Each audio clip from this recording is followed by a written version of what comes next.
A man prays 5 times a day. He fasts. He gives charity. He looks to everyone around him like a good Muslim. But every night, alone in his room, he does something that eats away at his soul. And he tells no one. Not his imam, not his wife, not his best friend.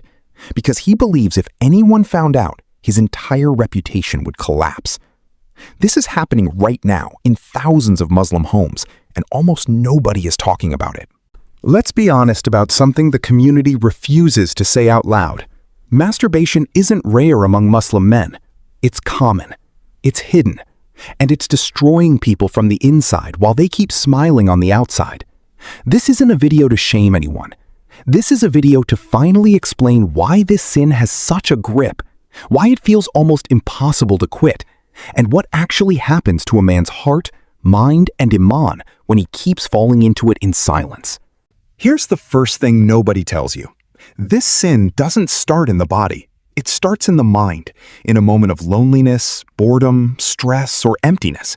The body is just the last step. Long before the act happens, something inside the man is already searching for an escape, from pressure, from sadness, from feeling unseen. And shaytan knows this better than the man knows himself. Think about how shaytan operates. He doesn't walk up to a righteous man and say, "Abandon your deen today." That would never work. Instead, he plants a small seed, a stray thought, a lingering scroll, a private moment alone with a phone. Each step feels harmless. Each step feels like just this once. But once is never once. That's the trap. The sin promises relief, but it delivers guilt. And that guilt becomes the very thing that pulls him back to repeat it, hoping this next time will finally make the emptiness stop. Now here's where it gets dangerous. This cycle doesn't just stay a personal habit. It starts rewiring how a man experiences everything else in his life. His focus in salah weakens, his Quran recitation feels dry, his du'as feel disconnected, like he's speaking to a ceiling instead of his Lord. He starts avoiding the Mstrb, not because he stopped believing, but because he feels like a hypocrite standing among people who think he's pious. And this is the exact moment shaytan wants him to reach, the moment he feels too dirty to come back to Allah. But that feeling is a lie, and understanding why it's a lie is the key to breaking free. Let's talk about the psychological side, because this is where most religious lectures stop short, and that's exactly why so many men fail to quit.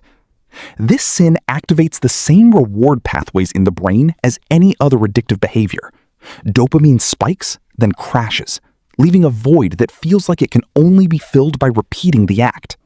Over time, the brain starts craving the release more than the man consciously wants it. This is why willpower alone often fails. This is not weakness of faith only. It is also a trained habit loop that requires more than guilt to interrupt. And this is exactly why silence makes everything worse. When a man hides this struggle, he isolates himself with his shame. He assumes he is the only one fighting this battle, the only bad Muslim surrounded by people who have it all together.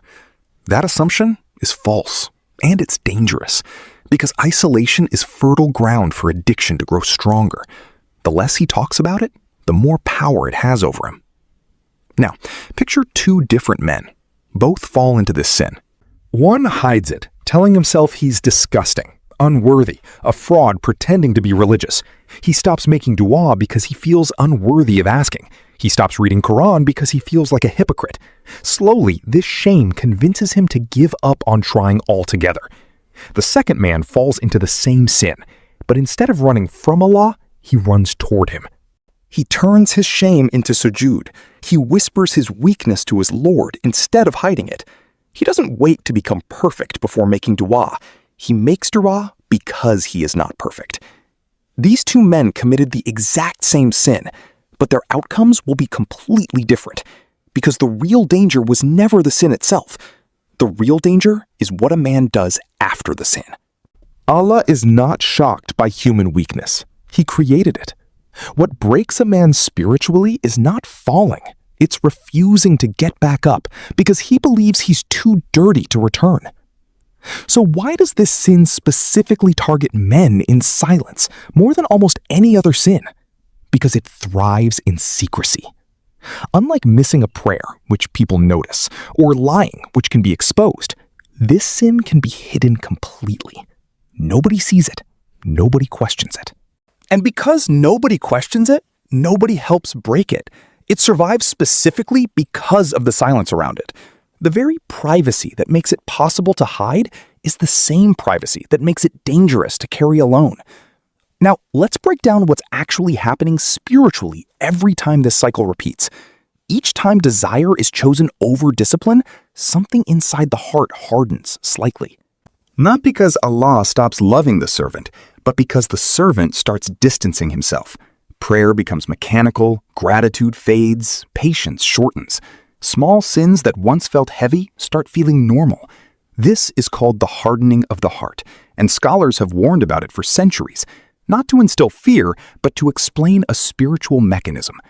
Every sin leaves a mark, but every sincere repentance can remove that mark completely. That's the part shaytan never wants a man to remember. So what actually breaks this cycle? It's not one dramatic moment of willpower. It's rebuilding the relationship with Allah from a place of honesty instead of hiding. It starts with naming the struggle instead of denying it. It continues with replacing the empty moments, the boredom, the loneliness, the late-night scrolling, with something that fills the same space differently. Dhikr, movement, connection with people, structure in the day. The habit isn't defeated by simply saying no. It's defeated by giving the mind and body something better to say yes to. And most importantly, it requires ending the silence, not necessarily by announcing it to the world, but by refusing to carry it entirely alone. Speaking to a trusted person, a mentor, even Allah directly in the darkest hour of the night changes everything. Because shame grows in isolation, and it shrinks the moment it's spoken.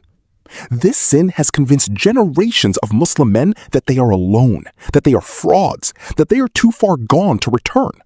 But every single one of them can return. Every single one of them is still being called by a Lord who says, "Do not despair of the mercy of Allah." The trap was never the sin itself. The trap was the silence that made a man believe he no longer belonged in the mosque, in the dua, in the mercy of his Creator. The real question was never whether a man will fall. Every man falls. The real question is what he chooses to do the moment after. Hide in shame or return in honesty. And that single choice, repeated enough times, is what separates a man destroyed by silence from a man rebuilt by sincerity. Making these videos takes time, research, and a lot of heart. And if this content has helped you in any way, buying me a coffee would mean so much. No amount is too small. And I've been thinking about launching some Islamic motivational merchandise, reminders you can wear or carry with you. Would you be interested in that? Let me know in the comments.